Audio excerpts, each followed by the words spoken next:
بسم اللہ الرحمن الرحیم۔ السلام علیکم ناظرین، ہمارے چینل میم کاف سٹوریز میں آپ کو خوش آمدید کہتے ہیں۔ لاہور جیسے بڑے شہر میں آ کر نہ صرف بس جانا بلکہ اچھے سے قدم جما لینا میرا ہمیشہ سے خواب رہا۔ شاید میں گاؤں میں آج بھی گایوں کو چارہ ڈالتا رہتا ہے، کھیتوں میں ہل چلاتا ہے، کسی کولو کے بیل کی مانت کستے چودھریوں کو سلام کرتے عمر تمام ہو جاتی اگر میں جمالے سے لاہور کا ذکر سن کر اس کے ارمان نہ سجا لیتا۔ اور بالآخر اپنے ارمانوں اور خوابوں کو میں نے تعبیر کیا، جسے تعبیر کرنے مجھے ایک دہائی کی محنت لگی۔ ڈیفینس سے اپنے پرتعیش گھر سے چمچماتی گاڑی میں ہوتے ہوئے سجے سجائے دفتر آ جاتا اور پھر رات کو واپس۔ بس اتنا سا کام اور ڈھیر ساری کمائی، لیکن اس کے پیچھے ایک طویل انتھک محنت کی داستان تھی۔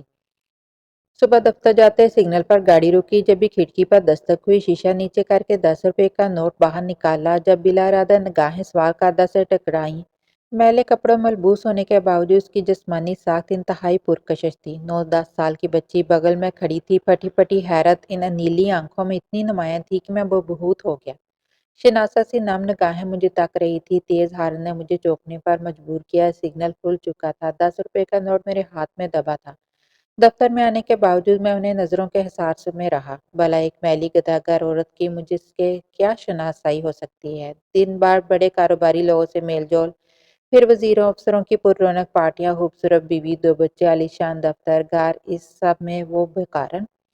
کیا مذاق ہے؟ اسے دماغ سے نکال کر کام پر توجہ کرنی چاہیے۔ لیکن یہ خلش سی کیوں؟ کیا ہے جو رہ رہ کر دل و دماغ کے کسی گوشے میں ابھر رہا ہے؟ اگلے روز اسی ٹریفک سگنل پر بلا ارادہ طور پر میں نے ادھر ادھر نظر دوڑائیں۔ اکیلا ہونے کے باوجود خجالت محسوس کی۔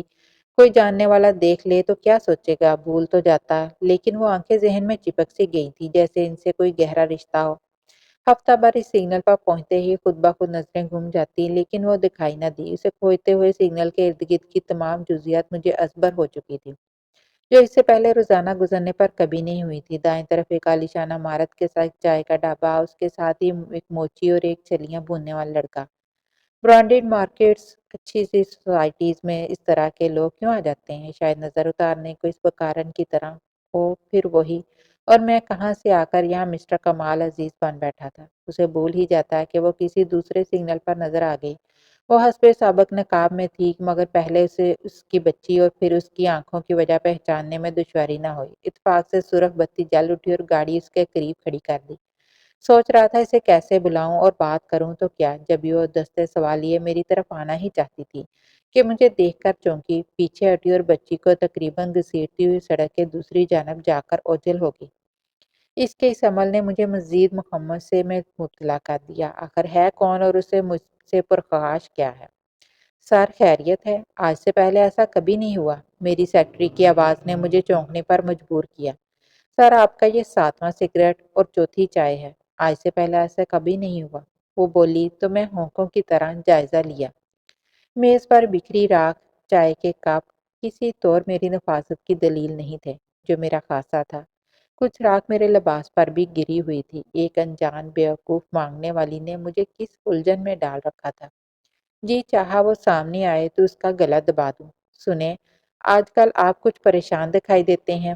ماہنور نے بھی میری کیفیت کو محسوس کر لیا تھا۔ کچھ نہیں، بس طبیعت ذرا بوجھل ہے، یہ کہہ کر سگریٹ اٹھا کر میں لان میں آ نکلا اور وہاں پڑی ٹیبل پر بیٹھ کر سگریٹ پھونکتے ہوئے دماغ پر زور دینے لگا۔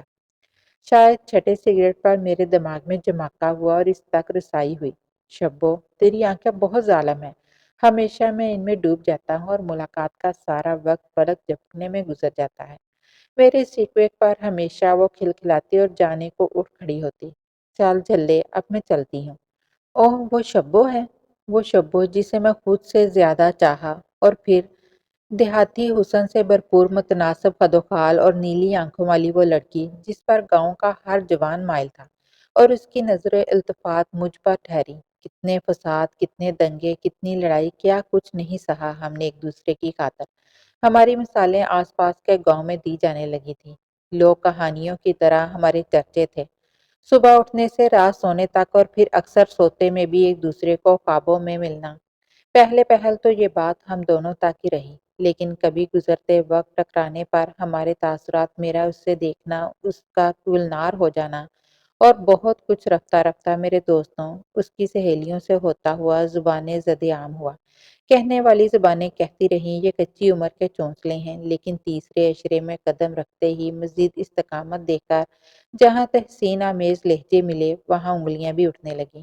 چودھری کا لڑکا گلریز بھی اس کا دعوے دار تھا اور شبو کے بھائی بھی میری حیثیت اور گھرانے سے واقف تھے۔ گلریز کا مجھے ڈیرے پر لے جا کر متعدد بار زد و کوب کرنا، شبو کا بھی ملاقات پر زخموں سے چور آنا ہماری محبت کی انمٹ نشانیاں تھیں۔ اور پھر وہ دن آن پہنچا جب میں لاہور جانے کا فیصلہ اسے سنانے پہنچا۔ ابھی کچھ دیر پہلے گلنار چہرہ اب ہلدی رنگ میں ڈلنے لگا۔ گاؤں کی دلیر لڑکی تھی پر تھی تو لڑکی۔ زمانے کی صحبتیں سہ گئی پر یہاں اس کا پیمانہ لبریز ہوا۔ کمالے، تو لور نہ جا، تو مجھے بھول جائے گا۔ اپنے آپ کو کون بھولتا ہے؟